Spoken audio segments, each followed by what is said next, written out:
बिस्मिल्लाहिर्रहमानिर्रहीम। जी अस्सलाम वालेकुम क्लास 9। उम्मीद करती हूँ कि आप सब खैरियत से होंगे। हम कर रहे थे एक्सरसाइज नंबर 5.3। आज हम करेंगे क्वेश्चन नंबर 5 को discuss. Determine the value of K की वैल्यू फाइंड करनी है। If P of x and Q of X, अब पी ऑफ एक्स भी गिवन है और क्यू ऑफ एक्स भी गिवन है।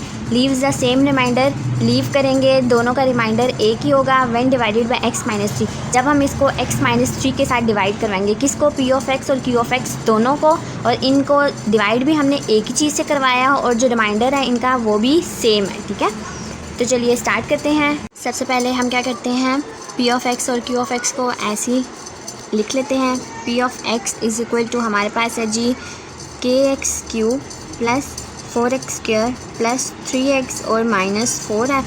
और क्यू ऑफ एक्स हमारे पास क्या गिवन है जी, x cube minus 4x plus k. अब इसको मैं नाम दे देती हूँ 1 का और इसको मैं कह देती हूँ ये मेरे पास 2 है। ठीक है, यहाँ तक हो गया। अब leaves the same remainder when divided by x minus 3। x minus 3 की बात हो रही है when p of x and q of x is divided by क्या था, x माइनस 3 था हमारे पास, x minus 3, then x minus 3 equal to 0 था। तो हम क्या करते हैं, x माइनस 3 हो रहा है तो प्लस 3 करते हैं, तो हमारे पास क्या आएगा, x इक्वल टू 3 आ जाएगा। अब ये जो x की वैल्यू है इसको हमने p ऑफ x में भी पुट करना है, इसको हमने q ऑफ x में भी पुट करना है।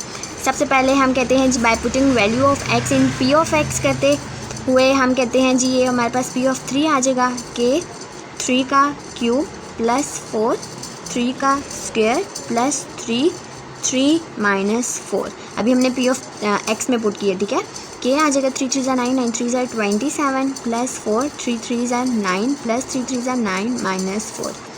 ये हो जाएगा हमारे पास 27 के प्लस 9 4 36 प्लस 9 माइनस 4।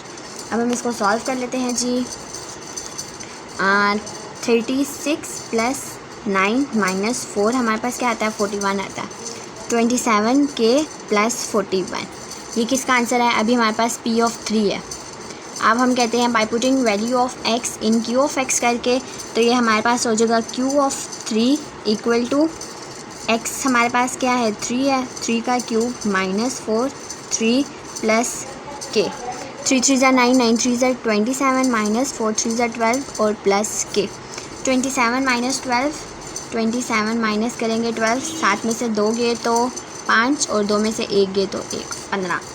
27 माइनस 12 यही होता है जी, ये 15 ही है। तो अब हम इसको सॉल्व करते हैं, ये हो जाएगा 15 प्लस के। अब दोबारा से एक दफ़ा स्टेटमेंट देखते हैं। Determine the value of k if P of x and Q of x given है, leaves the same remainder when divided by x minus 3। इसका मतलब है उन्होंने कहा है कि इन दोनों का जो रिमाइंडर है वो सेम है। यहाँ पर लिखते हैं according to given condition, according to given condition हो जाएगा। हमारे पास कंडीशन क्या है कि पी ऑफ एक्स और इसका जो आंसर है दोनों का सेम आना चाहिए। दैट इज़ हम कहते हैं p of 3 is equal to q of 3। Leaves remainder दोनों का एक जैसा आ रहा है तो हम क्या कहते हैं, p of 3 equal to q of 3। इसको हम R1 और R2 भी कह सकते हैं, लेकिन फ़िलहाल मैं आप लोगों के आसानी के लिए p ऑफ 3 और q ऑफ 3 ही लिख रही हूँ। ठीक है, यहाँ पर p of x equal to q of x भी लिख सकते हैं, कुछ भी स्टेटमेंट हो सकती है, बस आंसर सही आना चाहिए। p ऑफ 3 में हमारे पास क्या था, 27 के प्लस 41 था, और q ऑफ 3 में हमारे पास था 15 प्लस के। अब फाइंड क्या करना है, k की वैल्यू फाइंड करनी है, तो चलिए k की वैल्यू फाइंड करते हैं। कैसे होगी, यहाँ पर 27 के है, यहाँ पर एक k है। 27 बड़ा होता है या 1 होता है, 27 बड़ा होता है, तो हम क्या करते हैं 27 के पास इस k को ले जाते हैं। सबसे पहले k को सॉल्व करते हैं, बाद में नंबर्स को सॉल्व कर लेंगे। Minusing k on both sides हो जाएगा। 27 K minus K plus 41 is equal to 15 plus K और माइनस के से कैंसिल कर दिया। 27 माइनस के क्या हुआ हमारे पास, 26 प्लस 41 इक्वल टू 15। यहाँ पर के था, यहाँ तक हो गया। 26 के प्लस 41 इज इक्वल टू 15। अब यहाँ पर हमें क्या चाहिए, के चाहिए, 41 नहीं चाहिए, तो 41 को मैं इस टाइम फ़िलहाल उधर ले जाती हूँ। Minusing 41 on both sides, 26k plus 41 minus 41 is equal to 15 minus 41 से कैंसिल हो गया। 26k is equal to 15 minus 41 हमारे पास क्या होता है जी, 15 माइनस 41 हमारे पास होता है -26। क्या आया, -26 आया। यहाँ तक सॉल्व हो गया। अब 26k था इक्वल टू -26 आ गया हमारे पास। क्या चाहिए, k चाहिए, 26 नहीं चाहिए। डिवाइडिंग 26 ऑन बोथ साइड्स करके 26k divided by 26 is equal to -26 divided by 26। 26 cancel, 26 cancel, तो हमारे पास आंसर क्या आया, k इज इक्वल टू -1। ये हमारा आंसर है। So the value of k is -1। बहुत इजी क्वेश्चन है, बस स्टेटमेंट को थोड़ा सा समझिए और आपका क्वेश्चन आसानी से सॉल्व हो जाएगा। क्या है क्वेश्चन हमारे पास, एक्सरसाइज नंबर 5.3 है। एक्सरसाइज नंबर 5.3 है। पी ऑफ एक्स गिवन था, क्यू ऑफ एक्स गिवन था। उन्होंने कहा है कि इसको हमने एक ही चीज़ से डिवाइड करना है और दोनों का जो रिमाइंडर है वो भी सेम है।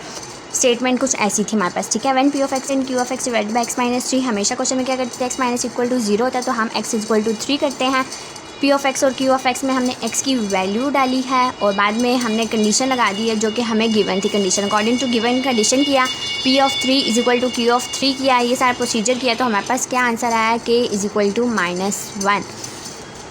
उम्मीद करती हूँ कि आपको ये वाला क्वेश्चन नंबर 5 समझ आ गया होगा। कल हमने क्वेश्चन नंबर 4 को डिस्कस किया था, जिसकी जो स्टेटमेंट थी उन्होंने बता दिया था कि एग्जैक्टली डिविजिबल है, लेकिन आज उन्होंने क्या किया है, leaves the same remainder when divided by x-3।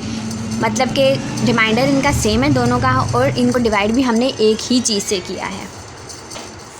और क्वेश्चन नंबर 4 भी हो गया, 5 भी हो गया। कल इंशाल्लाह हम क्वेश्चन नंबर 6 को डिस्कस कर लेंगे। ये क्या है, अब हमने ए और बी दोनों की वैल्यूज़ फाइंड करनी है। इसको भी मैं आप सबको डिटेल में समझाऊंगी। तब तक के लिए अपना ख्याल रखिएगा और दुआ में मुझे याद रखिएगा। ओके जी, अल्लाह हाफिज़।